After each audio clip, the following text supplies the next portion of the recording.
Voilà, donc cette petite visite privilège dont on avait parlé, nous sommes là dans le cœur vivant du musée, la bibliothèque, qui est restée dans son jus, puisque c'est une bibliothèque qui a été établie en 1900 et qui est toujours restée ici pour accueillir les élèves de l'École nationale d'art décoratif.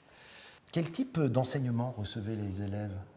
Les élèves de l'École nationale d'art décoratif recevaient un enseignement qui était fondé sur le dessin. Et on a d'ailleurs un traité de perspective du XVIIe siècle qui était probablement employé pour cela. J'imagine qu'il y avait également beaucoup de pratiques.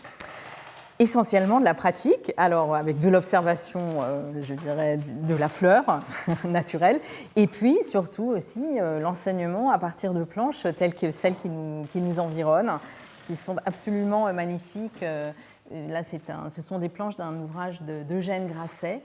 Et on voit en fait le passage entre l'observation botanique de la plante et puis son application dans un décor ornemental avec une stylisation qui annonce finalement l'art nouveau. C'est-à-dire que ces dessins ont pu servir de décoration dans des services de table ?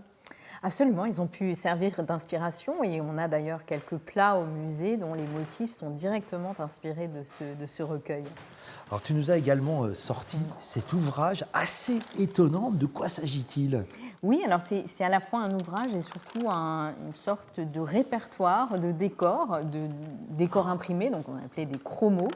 Et c'est quelqu'un qui, dans les années 1930, a rassemblé des échantillons de décors qui montrent la variété, la diversité des styles, parce qu'on a, évidemment, on est en pleine période art déco, donc on a des décors assez géométriques et puis d'autres plus naturalistes. C'est vraiment une mine pour entrer, en fait, dans la fabrication des décors.